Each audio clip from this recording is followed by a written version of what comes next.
Hey everybody, welcome to Ethical and Legal Issues for EMS Providers. I'm not excited to be recording this. Really wanted to have an opportunity to present this in person and be able to engage in some good dialogue on this. Unfortunately, with the virus going around and everything else, that's not really possible. So here's the least bad option. One thing I do ask though, officers, please take the time to pause the video and talk to your crews and engage them in these things. There's a lot of things that we're going to talk about in here that a lot of us have done, mistakes that we've made, and a lot of times we consider those mistakes to be small or insignificant, maybe harmless. And at the end of the day, the state of Illinois has made some moves over the last few years that have exposed all of us to an incredible amount of liability. And even in the instance of small innocent mistakes where it may seem relatively harmless, the courts are really finding in favor of the patients. So we all need to be on our game. And as that protocol book continues to expand, gets thicker, more and more pages, more protocols, more expectations, more meds, more procedures, more everything. We need to be on our game. We really, really do. So anyways, please take it seriously. Take the time to pause the video and engage a little bit. So nobody cares about objectives, right? Let's start off with a case study. This case study, I believe it was late 90s, maybe 1999 that this took place. So use that as a reference point. But 8:50 in the morning, a 911 call is placed for a patient having chest pain. At 8:53, the ambulance is dispatched and en route to the call. 8:55, then, 2 minutes after that, a second 911 call is made, and that call was made by the patient's son, teenage son, being extremely concerned about his mom's condition. At this point, the dispatcher actually begins to initiate emergency medical instructions over the phone. 9 o'clock, CPR is initiated by the patient's husband in response to agonal respirations. So we're talking a course of 10 minutes from the initial 911 call. Now we've got CPR in progress. 3 minutes after that, 9:03, officer or deputy arrives on scene and begins to take over CPR. Problem is, he didn't check his kit that morning, and the pocket mask was missing. So it was hands-only CPR, right? Compressions only. And this, again, being in the late 90s, this was well before we started talking about hands-only CPR. So at this point in time, the expectation was still a combination of both compressions and ventilations, no matter what. So over the next few minutes after the deputy arrived on scene, what ended up happening is the ambulance was coming down the road. They thought that they had missed the address for whatever reason. We've all seen how the numbering system can be kind of screwy in different parts of our district. But anyway, so the ambulance came down, thought that they missed it. They ended up stopping short a couple hundred yards before the actual house, which was at the end of a road, a dead-end road. And they turned around and they went back the other way to try to find it. Took them a few minutes to actually figure out where the house was and get back on location. So all in all, there was a several minute delay, and there's a little discrepancy in how long that delay actually was. But at 9:08, they finally arrive on scene, and at 9:10, they achieve ROSC. So that's pretty good, right? They get on scene within 2 minutes, they've got ROSC. It would be pretty simple to say, hey, we did our job, we had a positive outcome, because how often do we even achieve ROSC these days? Here's the caveat, though.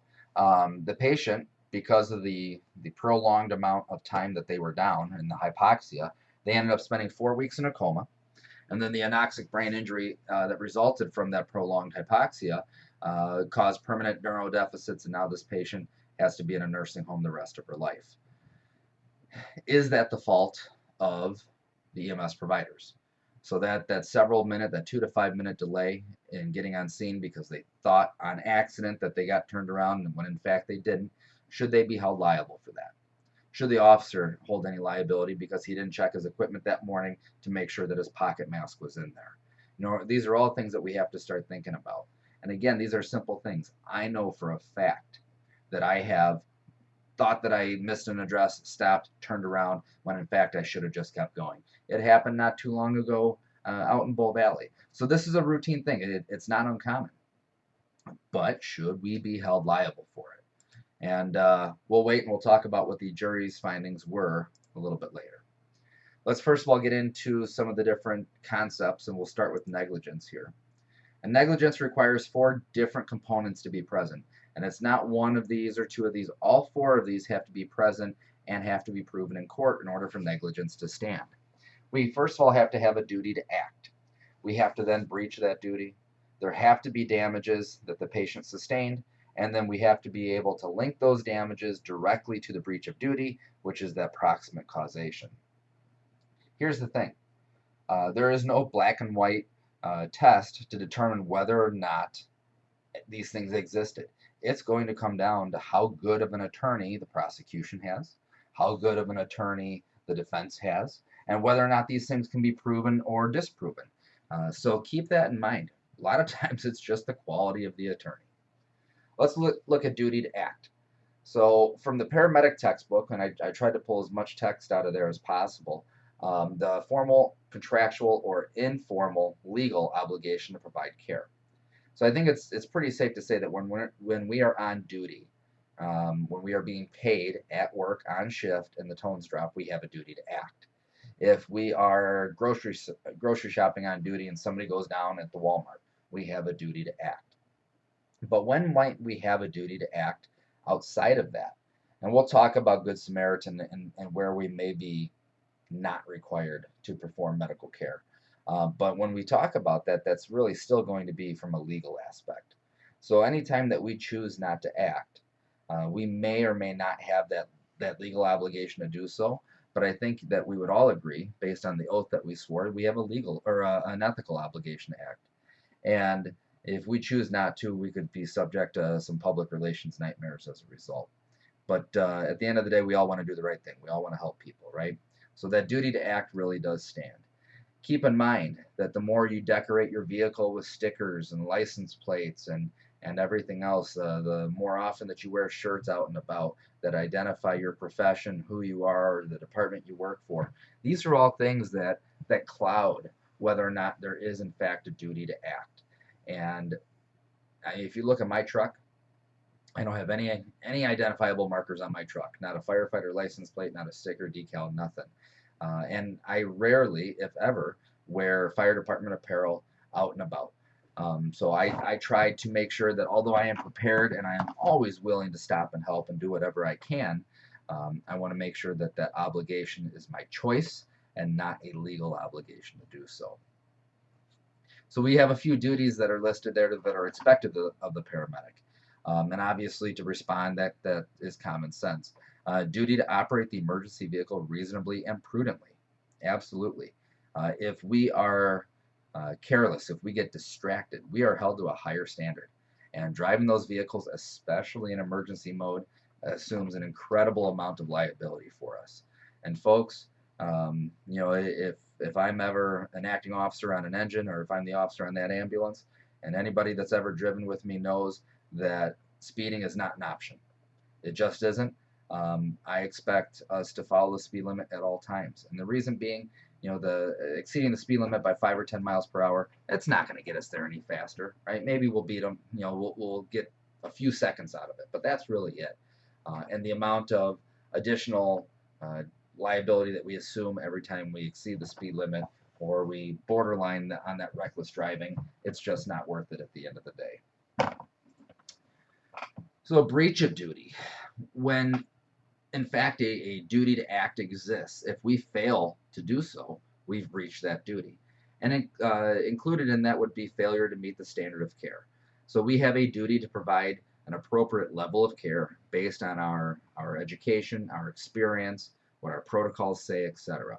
So just if I'm on duty, right, if I'm working on shift and I respond to a 911 call, I have not met my duty to act. I met a single component of it. When I arrive on scene, I'm expected to know my protocols. I'm expected to perform a comprehensive assessment. I'm expected to develop a reasonable differential diagnosis and implement an appropriate treatment plan. These are all things that are part of that duty to act. And if I fail to do any of those things, then I could really be in a pickle. All right, so we have 3 different components that could be utilized or considered when breaching duty. Malfeasance, it's real simple. It's illegal, right? I batter my patient. I treat the patient without getting consent to do so. Anything that I do that would violate the law, that would be an example of malfeasance. Misfeasance is an accident. Hey, I screwed up. I forgot to do something. And in this case here, we use the example of, we intubate the esophagus on accident, but then we forgot to confirm using end-tidal CO2. I've got this tool available to me. I didn't do it all the way. I didn't do it the right way. That's going to be misfeasance. And then nonfeasance is just my failure to do something that I'm supposed to do. And the example again listed here is I didn't use all the seat belts on the stretcher. So I've got my patient on the cot. I take the seat belt off to do an EKG, and then I forget to put it back on before we start moving, and we get into an accident and the patient gets thrown off the cot, right? That would be an example of nonfeasance. So nonfeasance means I just simply didn't do my job. Misfeasance means I screwed up. It was an accident, but nonetheless, I screwed up. And then malfeasance is just blatantly illegal. Went too far there. So let's look at standard of care. Standard of care is something that we need to be sure that we hit every single call. Now, the challenge here is with standard of care, it's up for interpretation. So if I were to survey everybody listening to this right now, and I said, okay, given this scenario, how would you handle it? And 75% of you say, I would handle it this way. And the other 25% of you say, no, I would handle it a different way. Well, in a court of law, if it can be established that the overwhelming majority of care providers with similar experience, similar education, under a similar circumstance, would do something a certain way, then that majority rules. And the minority that says, oh, I would do it a different way, well, they're wrong. And then they would fail to meet the standard of care. If I am, if I've got a patient in cardiac arrest and I begin CPR, but I don't hook up the oxygen to the BVM, right? So we're doing compressions, we're ventilating, but I never hooked up the oxygen. Well, is that a problem? If there's irreparable harm that's caused and somebody calls you out for it, and then in court, the attorneys can prove that, yeah, it says here in our protocol that we're supposed to hook our BVM up to 15 liters of oxygen, and we get expert witness testimony from different medical directors and everything else, and college instructors that say, yes, this is a standard skill that's taught. Here's where it shows that we teach this as part of the basic national curriculum. And the medical director comes in and says, yes, this is part of the protocol. It's written in there because it's important. All these things show that it's something we should have done and we didn't do it. Well, then we failed to meet the standard of care. And if we fail to meet the standard of care, again, that could fall back into that malfeasance, misfeasance, or nonfeasance. Damages. So we have to have compensable physical, psychological, or financial harm caused or sustained in the presence of the EMS provider. So my failure to hook up the oxygen to that non-rebreather mask in the example, they have to be able to prove that this patient is going to have long-term neurologic deficits. Now, in the event of a cardiac arrest, is it easy to prove that these long-term neurologic deficits are the fault of the EMS provider for forgetting to hook up oxygen, or the fault of the patient because, hey, their heart gave out or whatever happened? And again, it comes down to how good of an attorney do you have, and how good of an attorney do they have? If they can convince a jury that you screwed up by not hooking oxygen up to your BVM, that may be all that's needed. And then they can say, okay, there are certainly damages. This patient's going to be in a nursing home for the rest of their life. There's going to be a cost associated to that. There's, of course, pain and suffering, the family, and everything else. We could be looking at multi-million-dollar lawsuits at that point. So if those damages exist, then we have to be able to prove through proximate causation that they were directly linked to the breach of duty. So again, you had to have a duty to act in the first place. You screwed up and you didn't meet that duty, or you didn't meet that standard of care, so therefore you breached the duty. The patient has to actually have damages, right? Just because you screw up, if there's no harm, no foul, then, right? If they didn't sustain anything, then that doesn't make a difference. They have to actually sustain some type of injury, one way or another. And then we have to be able to prove that it was directly linked and that the injury was caused by that breach of duty. Okay, so that's negligence in a nutshell. Let's look a little bit at initiating care, talk about consent. So we all know that we have to have consent. We also know that things have gotten kind of dicey recently, especially with the new protocol rendition, as we start to deal with our psych patients, right? Do we have consent to treat them? Can we fill out an involuntary petition? Are we supposed to fill it out on scene? Who can sign the involuntary petition? What happens when we get this information third party and it's, a cousin received a text message in California and then they notified their aunt via Facebook Messenger in Wisconsin, and then she called the PD and the PD got there and he made some off comment to them, and now all of a sudden we're there for a psych eval and we're supposed to take this person for suicidal statements. And we run into those scenarios all the time. So do we have consent? Yes or no? And it's really important, folks, that we are really, really careful, because consent is one of the big things that people are getting us for. So consent by definition, granting of permission to treat. Pretty simple there. In order for somebody to give consent, they have to be competent and they have to be informed. And that competent thing, I think we have down, right? Are they A&O times 4? Are they decisional? We can come up with all those things. But are they informed? If I walk up to somebody and I say, hi, my name is Scott, I'm a paramedic, I'm going to take care of you today. And they say, oh, great, thanks, that's awesome. Do I have consent to treat? Yes, but in that case, it's limited. I didn't inform them of what I intend to do other than treat them, and they can't give blanket consent for everything. So if I say, hey, I'm going to take a set of vital signs, and they say, okay, or I'm going to take a blood pressure, and they hold their arm out to you, you've got consent. By simply walking up and introducing yourself and saying, I'm going to take care of you today, that does not give me consent to start an IV, to push medications, or to do any other significant type of intervention. I need to explain to the patient everything that I'm doing, and I need to explain to them the benefits and the risks. And if I fail to do that, if they are not entirely informed of what I'm going to do and what the risks and benefits are, they cannot give consent. So even if they say, yeah, go ahead and do it. Yeah, you can start an IV, you can do this, you can do that, and I didn't explain to them all the risks and benefits, they can go back later on and say, no, I didn't give consent because I wasn't informed. I didn't know that that was going to happen. I didn't know that was a risk factor when I said, go ahead and treat me. And therefore, you did not have consent, and you would be guilty of battering your patient at that point in time. That's illegal. There's your malfeasance. So then with the types of consent, we have expressed, which is interchangeably used with informed consent. We have implied consent, which we utilize quite often with our psych patients, suicidal patients, intoxicated patients, really all of our patients in Woodstock, right?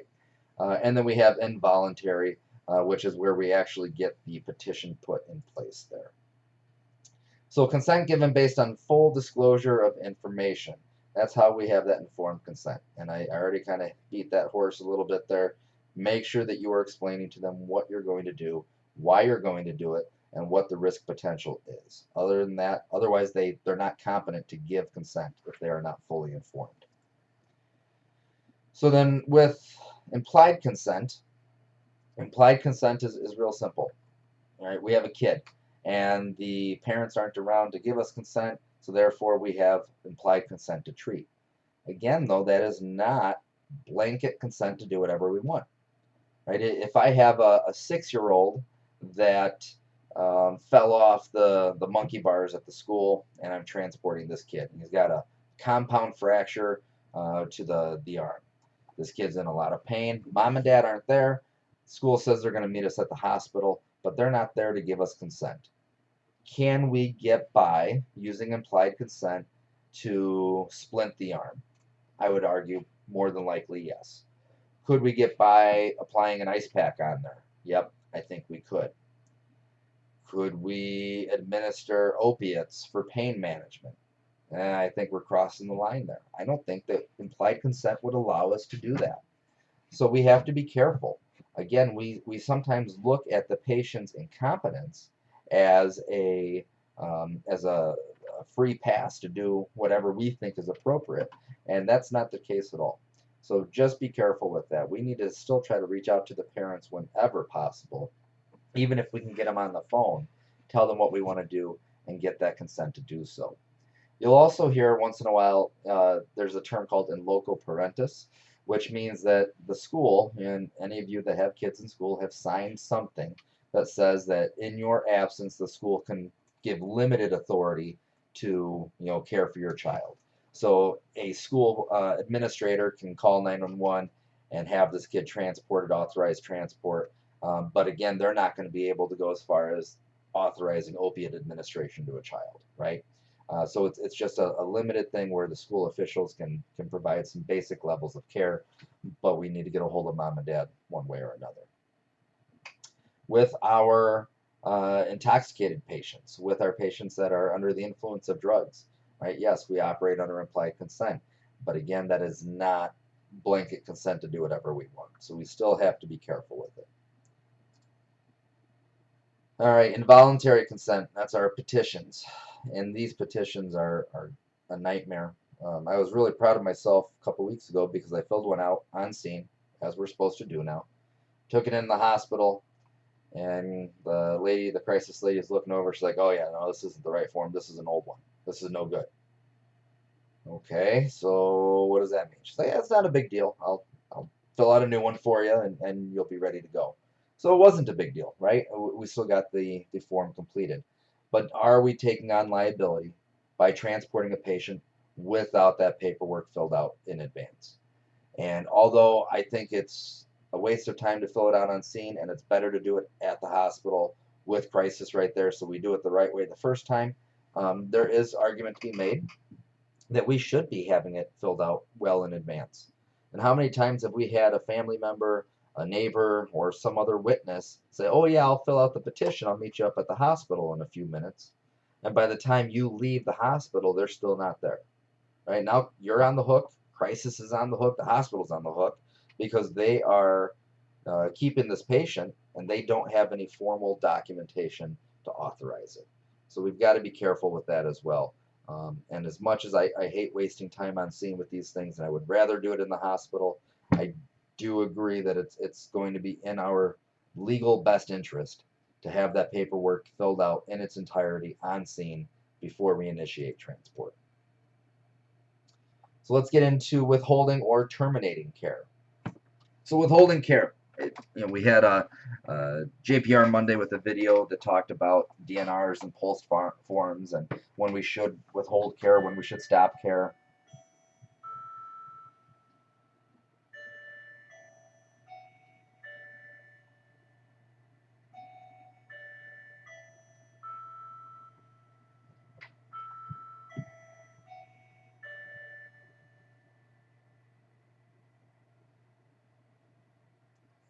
So we had a JPR video this month that talked about when we should withhold care, when we should terminate care, and all this is really going to be covered. And I'm just going to breeze through this because you should have covered all this stuff already. But with withholding care, that's going to be a tough one, right? Because we run into circumstances where, okay, there's a DNR there, or I have a DNR but I can't find it, or I have a DNR but I want to revoke it. I'm not ready for this person to die. I want you to resuscitate them anyway. Or the cops don't want us to come into the scene because it's a potential crime scene. They're saying, "Oh yeah, don't worry about it. It's obvious that they're dead." What liability do we take? How do we navigate these situations? Do what's in the best interest of the patient. We don't want to do things unnecessarily. We want to respect the wishes of the family. We want to preserve crime scenes, but we still don't want to open ourselves up to liability. So care may not be initiated without legal consent. Care should be withheld or terminated when the EMS provider does not have consent to provide care. So that's kind of obvious. The patient has withdrawn their consent to provide care. And how often has that happened?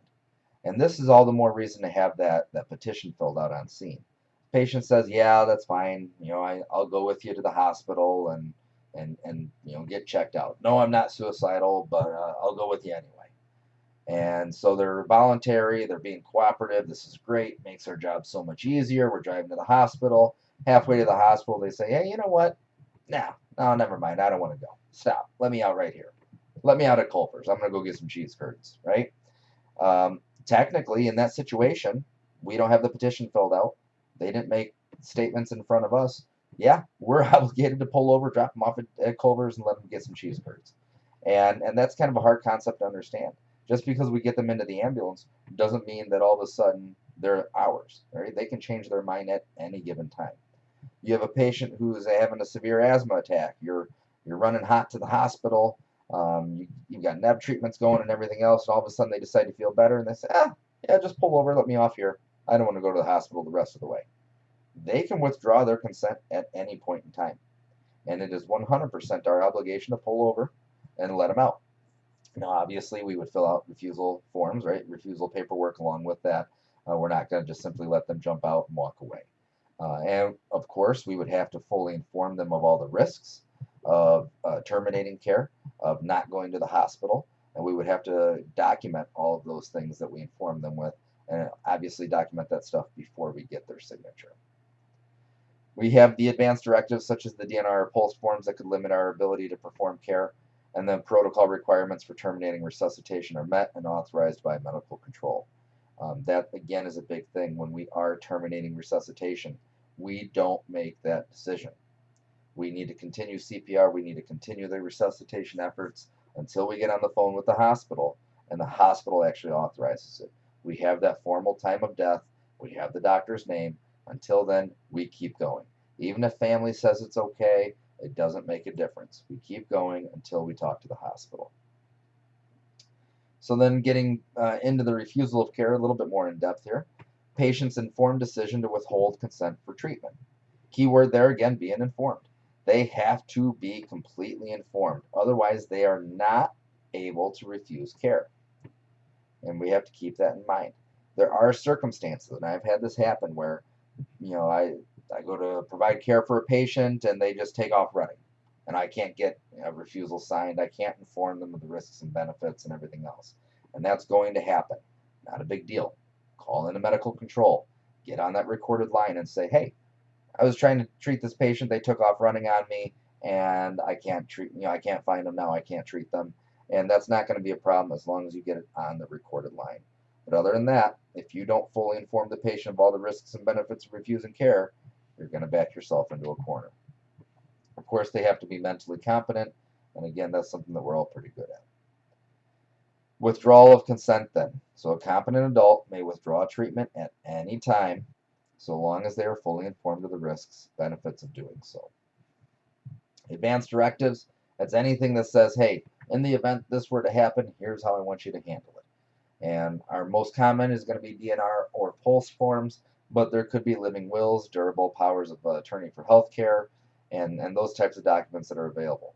And as we talked about in that JPR video, nobody expects you to read through these long documents and figure out what should or should not be done. Limit your care. If you're ever not sure, contact the hospital. But at the end of the day, basic common sense should prevail so long as you are acting as a patient advocate and you're being reasonable and you are acting consistent with what another equally trained, equally experienced paramedic or EMT would do in a similar circumstance, right? As long as you're doing that, you're meeting that standard of care. So there's a handful of laws in Illinois that affect us. We'll start with the Illinois Tort Immunity Act. This is a great law.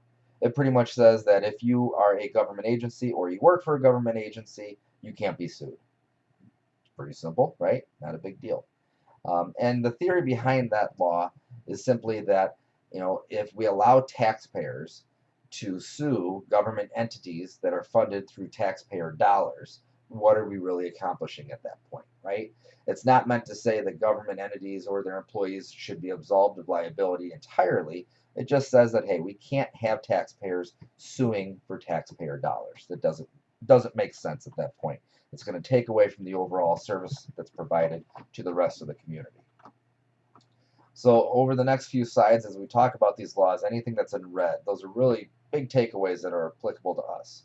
So in this case here, except as otherwise provided by statute or public employee, serving in a position involving the determination of policy or the exercise of discretion. How many of us do that, right? Our protocols really are guidelines at the end of the day. They give us some basic direction, and we know that a lot of times our patients meet multiple protocol criteria, so we have to blend those protocols together. And there's always exceptions as to why we shouldn't do something. I mean, for the officers listening to this, do you guys ever operate in a position allowing you to determine policy or exercise discretion. And of course, that's every single day. That's assuming command on the fireground or a 1050. That is, having basic interactions with the public at a PR event. All of these things would fall into that. So it just says, hey, as long as you are acting within your role and doing stuff that you're authorized to do, you can't be held liable. Seems pretty clear, right? It gets better. Except for willful and wanton conduct, and we'll talk about willful and wanton conduct in just a second. Neither a public entity nor a public employee acting within the scope of his employment, that's really big, is liable for an injury caused by the negligent operation of a motor vehicle or firefighting or rescue equipment when responding to an emergency call, including transportation of a person to a medical facility. So, if I am driving to the grocery store to shop for the day, I am not responding to an emergency call. Doesn't matter that I'm in an ambulance or an engine or a ladder truck or anything else.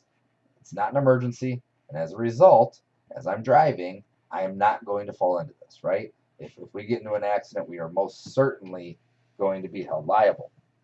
There was a case out of Chicago a few years ago. I believe it was involving a Superior ambulance, and they were dispatched to go to a nursing home to pick a patient up. It was not emergent. It was a basic interfacility transport. The nursing home itself, I think, was like 35 or 45 minutes away from where they were at the time, but they were going to pick up the patient nonetheless. When that happened then, or when they were driving over there, they got into an accident. Their attorney tried to argue that they were not liable because they were responding to an emergency call. Well, unfortunately, because it was not truly an emergency, and because they weren't in emergency mode, they didn't get that, right? They didn't enjoy that exemption from liability, and they were definitely called to task for that. Looking down at section 6-105, neither a local public entity nor a public employee acting within their scope of his employment is liable for injury caused by the failure to make a physical or mental examination or to make an adequate physical or mental examination of any person for the purpose of determining whether or not blah, blah, blah, blah, blah. Key point there, right? Acting within the scope of their employment, they're not liable. If you don't do a good assessment, if you don't come up with an appropriate treatment plan, as long as you're operating within the scope of your employment, you're not liable. So both of these statements here say, hey, as long as you're not being a complete idiot, willful and wanton conduct, and as long as you're within the scope of your employment, you're fine. You're not liable. You're not liable for acts or omissions when driving. You're not liable for acts or omissions when treating your patient. It's carte blanche immunity. This is awesome, isn't it? Well, unfortunately, it's not. The problem is, Illinois laws have found that there may be some exceptions to this stuff. So you are clear, according to the Illinois Tort Immunity Act, you are clear of liability so long as you are acting within your scope of employment, if you are exercising discretion during a situation in which you are authorized to exercise that discretion, and you do not meet the requirements for willful and wanton neglect. So we'll get into some more detail on this coming up here. Enter the Emergency Medical Services Systems Act, or the EMS Systems Act. There was a court ruling recently that said that this should apply more so than the Tort Immunity Act in the cases of EMS. If we're operating as a firefighter, the Illinois Tort Immunity Act definitely covers our actions. If we're operating as a paramedic or an EMT, though, the courts have found that the EMS Systems Act is probably more applicable. So a few key words there, right? We have good faith. We've got shall not be civilly liable, so that doesn't exempt us from any type of criminal negligence. And let's just go through the whole thing. Any person, agency, or government body certified, licensed, or authorized pursuant to this act or rules thereunder, who in good faith provides emergency or non-emergency medical services during a department-approved training course, in the normal course of conducting their duties, or in an emergency, shall not be civilly liable as a result of their acts or omissions, or providing such services unless such acts or omissions, including the bypassing of nearby hospitals or medical facilities in accordance with the protocols developed pursuant to this act, constitute willful and wanton misconduct. Whew. All right, let's look at that. So we have to act in good faith. Perfect. And as long as we act in good faith, we're not civilly liable. Awesome. Unless our acts or omissions constitute willful and wanton misconduct. And the example explicitly used here in this legislation is if we were to bypass an appropriate medical facility. So if we screw up by not transporting our patient to the appropriate medical facility based on what our protocols say, pursuant to this legislation, there's an argument to be made that it's willful and wanton misconduct, and it would open us up to a whole slew of liability. And when we talk about liability in the Emergency Medical System Services Act, or Services System Act, we are subject to license forfeiture or suspension through the state of Illinois. And if we lose our EMS license, obviously that's a big deal when it comes to employment purposes. So there's a lot. I mean, this entire act is pages upon pages. And if you ever want to read it, feel free to do so. But just understand that there's a lot of liability that we pick up with this act. So you are clear of liability if you act in good faith, but you may be guilty of liability if you act with willful and wanton misconduct. And it's something as simple as choosing the wrong hospital destination that could qualify for that. Now enter the Good Samaritan Act. What happens when we're not on duty, right? We're not on shift, we're not being paid. Do we have an obligation to act? And in the Good Samaritan Act, it explicitly says any law enforcement officer or fireman, as defined in Section 2, blah, blah, blah, including emergency medical technicians who act in good faith, provide emergency care, including the administration of an opioid antagonist as defined in Section blah, blah, blah, without fee or compensation to any person shall not, as a result of his or her acts or omissions, except willful and wanton misconduct, on the part of the person in providing care, be held liable to a person to whom such care is provided for civil damages. Don't we love the way that these things are written? Let's break it down in layman's terms. If you are a firefighter, EMT, paramedic, etc., or even a cop, and you are not being compensated in any way, shape, or form, right? You are volunteering for an event. You are driving home from the grocery store and you come up on a 1050. If you are not being paid in any way, shape, or form whatsoever, and you stop to provide care and you act in good faith, you're fine. Now, obvious exceptions being willful and wanton misconduct, right? And here's, we've had this debate about volunteering for events in the past. Well, can't I volunteer to work the fair? Can't I volunteer to do this, volunteer to do that? And although volunteering you may not be compensated, that plays into the workers' compensation laws, but at the same time, are you truly not being compensated in any way, shape, or form? Because compensation doesn't simply have to be money on a paycheck. Are you being compensated with comp time? Are you being compensated with clinical time for paramedic class, right? These are all job-related things. And if the argument could be made that some action, some benefit that you're receiving is in fact compensable, then you could be absolved from this Good Samaritan Act. Recently, Chad and I were at a benefit and somebody went down. We performed CPR. And in that situation there, we were off duty. We were certainly not being paid in any way, shape, or form. And we would not have been held liable for any of our acts or omissions in that situation, as long as we didn't screw up to the point that they can say, hey, this was just so offbeat. You did this was a stupid decision, or you purposely tried to hurt somebody. As long as they can't prove that stuff, we would have been free of that liability. So you're not liable if you're a firefighter or EMT, and while off duty, you act in good faith, and you don't get compensated. As long as all those things all those three things are covered, you're good on the Good Samaritan law. So let's go back to that case study that we opened up with. What was the verdict on it, right? As a reminder, 8:50 in the morning, that 911 call was placed. Cop gets there at 9:03, doesn't have his pocket mask. Ambulance is delayed 2 to 5 minutes because they think that they missed the address. 9:08, they finally get on scene 18 minutes after the initial 911 call was placed, right? 18 minutes afterward. and then they get ROSC within 2 minutes. Now, keep in mind that the patient was not in cardiac arrest when the initial call was placed, right? They didn't begin CPR instructions until around 0900 hours.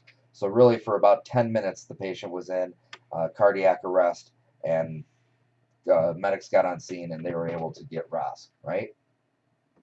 So was the EMS crew guilty of negligence? And should they or their employer be held liable for the patient's permanent neurologic deficits? So let's go back through negligence. Did they have a duty to act? The answer is absolutely yes, right? They were dispatched for an emergency call. It was a 911 call. No doubt they had a duty to act. Did they breach their duty? Well, they responded. They did the best that they could. It was a simple mistake that they got lost and they got turned around. It was definitely not willful and wanton misconduct by any means. It was a simple mistake, and I think we can all agree on that. So did they breach their duty? That's up for determination. Were there damages? And I think it's pretty clear cut. Patient suffered long-term neurologic deficits, and she's going to be in a nursing home the rest of her life. So the damages definitely exist. The duty to act exists. Was there a breach of duty? We're not quite sure yet. And were the damages directly caused by the breach, if in fact there was a breach of duty? And here's where the court arguments come into play, right? You got two different attorneys that are going to argue those things back and forth. Jury found that in fact the EMS crew was guilty, right? And there was an $11 million reward based on this court case. So. And again, that almost 20 years ago, or maybe a little bit more than 20 years ago now, that award was made. So think about the value of $11 million and what it would be today. And we're probably talking quite a bit more. And again, it just goes to show, hey, it was a simple mistake. Now, that Illinois Tort Immunity Act also says, and I didn't get into detail on a lot of this, that the employee is not necessarily responsible for their own defense, right? The employer could either A, provide the attorney, or B, reimburse the employee for their reasonable legal expenses. If you go out and get Johnny Cochran to represent you, the district is not going to be on the hook for a $1,500 an hour attorney, right? But there are obligations for them to provide in that reasonable defense, unless, of course, it is willful and wanton misconduct. And the district potentially could terminate for willful and wanton misconduct prior to something like this ever even going to court. And at that point, if you're no longer an employee, there's likely no obligation for them to provide any level of protection or defense. So keep these things in mind, right? We have a lot of exposure potentially. So the Minnesota jury found that the medics, as part of the Allina Health Systems, were negligent in the care of the patient, and the decision was later upheld by the Minnesota Court of Appeals. So the initial court's ruling was just so off kilter that obviously they appealed it, and even the appeals court stood behind it there. And you see again, everything's kind of broken down there as to how each of their actions took place. So what about some other recent Illinois rulings? So that was a Minnesota court case, but it explains the application of negligence there. Let's look at Abruzzo versus the City of Park Ridge. This is a little bit more recent, back in 2008. And 1 o'clock in the morning, they're dispatched for a teenager in cardiac arrest. They get there, the teen is awake, talking appropriately, A&O, and the father actually says, "Oh, I'm sorry, I overreacted, everything's fine, we don't need any services." Now, obviously, I'm looking at the court cases from what I can find, the actual court records there. What actually happened in the heat of the moment, who really knows? But I think we've all been on calls where we're dispatched for one thing, we get there, it's something entirely different, and patients say, "Oh yeah, I'm sorry, I shouldn't have called, I did overreact, I don't need help, never mind, just go away." And I have no doubt in my mind that this is probably one of those situations. So unfortunately, they left, right? 1 o'clock in the morning, they get there, this guy is fine, no problems at all. They turn around, they leave, they call it a no patient contact. And as a result of no patient contact, they didn't even do an EMS refusal. No report was generated whatsoever. Later that morning, the kid dies, right? And the cause of death was anoxic encephalopathy, resulting from cocaine and opiate intoxication. So this kid was fresh out of rehab. He had a long-standing drug history, And when the father went to check on him because he heard some agonal respirations in the middle of the night, found him in what he believed to be cardiac arrest, called 911. EMS gets there, the kid's awake, he's talking fine, no problems, not a big deal. Who knows? Maybe dad gave him some Narcan and the kid was awake as a result of that. Nobody knows exactly what happened. EMS crew leaves, calls it no patient contact. Later that morning, they go back in to check on the kid. The kid's dead, right? Maybe he overdosed again after EMS left. Maybe he overdosed still from prior to EMS arrival, and it was something that just relapsed. Who knows? But the argument was EMS didn't assess my child. EMS didn't transport my child. They should have taken him. They should have known that he has a drug history and that he needed to be transported to the hospital for further evaluation. And they were negligent because they just simply left, right? That's the argument. City of Park Ridge argued not that what the medics did was okay or right. As a matter of fact, they didn't even acknowledge that. They just simply said, hey, it doesn't matter whether our medics screwed up or not. We're not liable because of the Tort Immunity Act. And that was their sole defense. Hey, maybe they did, maybe they didn't screw up. Who knows? Doesn't matter. We're not liable because of tort immunity. And the initial court upheld that. And then the plaintiff went to the Court of Appeals. And the Court of Appeals upheld it. And then finally it goes to the Supreme Court. And the Supreme Court, after the two lower courts both said, yeah, tort immunity does apply, these guys, whether they were wrong or not, doesn't matter. Tort immunity covers them. Illinois Supreme Court said, you know what? Not really. The EMS Systems Act is more applicable here than the Tort Immunity Act. And because the EMS Systems Act is more applicable, it allows for willful and wanton misconduct to exclude the liability coverage there, right? And as a result, since their conduct was in fact willful and wanton, right, they screwed up majorly. They did not do a refusal. They did not do a comprehensive assessment. As a result, they are not free of liability. They're going to be prosecuted under the EMS Systems Act. Yes, you have a case, and it kicked it all the way back down to the initial court level, where pretty much saying that yes, they can go ahead and move forward with this case and try to seek damages. As a result, it did end up going through the court system underneath the Emergency Medical Services Systems Act, and a total jury award of $5,187,000. And you can see the breakdown there. So again, this is a situation that we've been in, right? We go for what may be an overdose or an intoxicated individual or somebody that's not conscious, and we get there and they're awake and talking, and somebody says, oh, I'm sorry, it was an overreaction. I shouldn't have done this. I shouldn't have called 911. I don't want help. They don't want help, whatever. And it's easy enough, especially 1 o'clock in the morning, for us to say, okay, fine, never mind. No patient contact. Have a good night. Unfortunately, we're really in a position where we should really push, hey, can we still do a good assessment? Can we take a set of vital signs? Can we get a sample history? We should be generating a full refusal. We should be doing that full assessment. And if we don't, we open ourselves up to that liability. And if they don't allow us to do an assessment, if they don't want to interact with us, that's fine too. Make sure you contact medical control and get that on that recorded line. Don't simply accept the no patient contact and walk away. All right, it's going to be a bad day for everybody. Let's look at one more here. Coleman versus East Joliet Fire Protection District. This is especially recent, back in 2016. So this one, again, is something that could happen to any of us. 6:10 p.m., 911 call from this lady saying that she can't breathe. The PSAP that picked it up was Will County 911. They don't actually dispatch EMS for that region, so they kick the call over to Orland. The problem is when the Will County dispatcher kicks the call over to Orland dispatch, they didn't stay on the line to give an update of what's wrong or description. They just kicked it over as soon as Orland picked up. Will County hung up. By this time, the patient was no longer able to speak because of her respiratory problems. So the Orland dispatcher, not knowing what the initial problem was in the first place, and not being able to communicate with the patient, just says, well, all right, I'm going to send an ambulance for an unknown medical. So 18-16 hours, East Joliet is dispatched out for this unknown medical. They get on scene 3 minutes later, but they're not able to gain entry to the home. Everything's locked up. So dispatch has no information as to what's wrong. All they have is a silent line.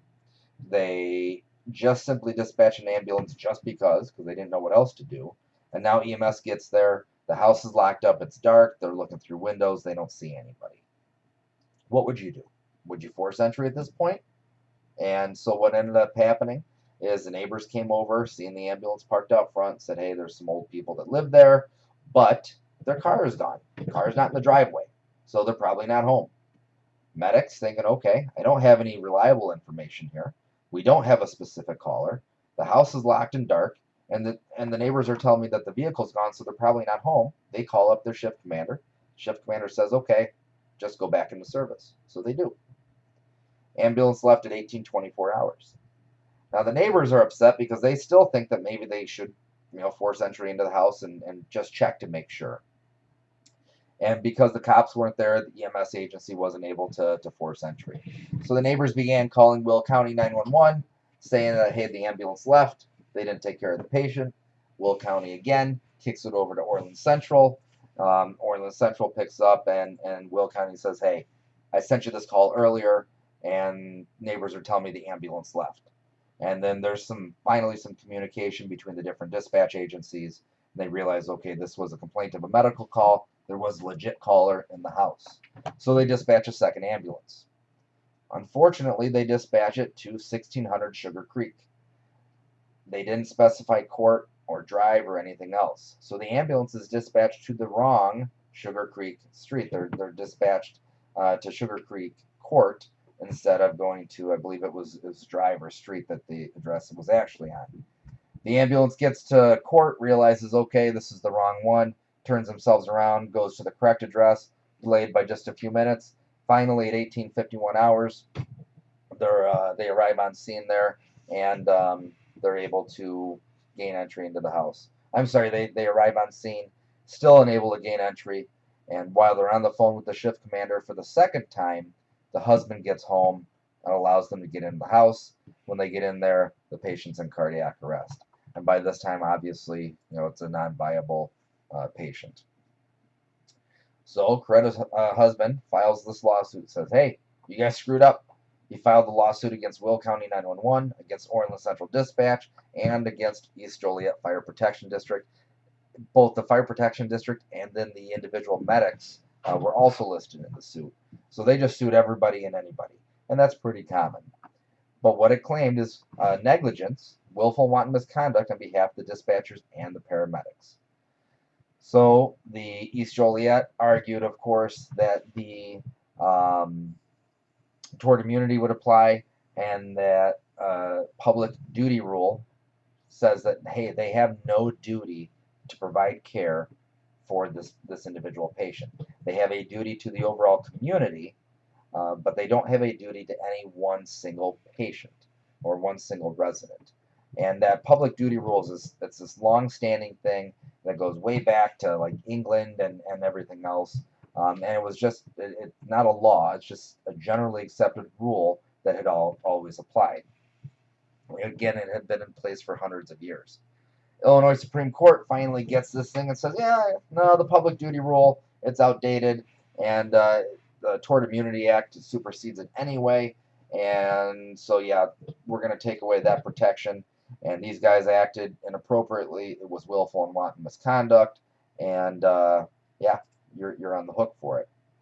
So I don't know what the award was for the case study or for the lawsuit there. I couldn't find that information anywhere. But what we do know is that there's some pretty big takeaways for us, right? Simple mistakes are not okay. Simple mistakes can still put us on the hook for liability. Failure to do our job completely, fully, to document everything puts us on the hook for liability. And at the end of the day, when the lawsuit comes down the pipes, it's going to list Woodstock Fire Rescue District. It's going to list firefighter paramedic Scott Wessel. And it's going to list anybody and everybody else that may be involved with something, right? We have to be very, very diligent in our jobs. Laziness, complacency, any of these things, arrogance, that's probably our biggest enemy. All of these things, we have to overcome those. We have to be really focused on doing exactly what we're supposed to be doing. We have to be very aware of our protocols. And that's, again, it's tough because these protocols are getting longer and longer and more detailed all the time. Willful and wanton misconduct dismantles most defenses against negligence claims. So if you just do something profoundly stupid, you're on the hook. No doubt about it. So anyways, again, I wish we could have gotten into some more debate and talked about these things. A lot of good discussion points there. Take the time to really think about this stuff and think about ways that you can protect yourself, protect your partner, and protect the district from future liabilities. Okay? Thank you very much for taking the time. Again, sorry we couldn't meet in person. Everybody stay healthy and have a nice day.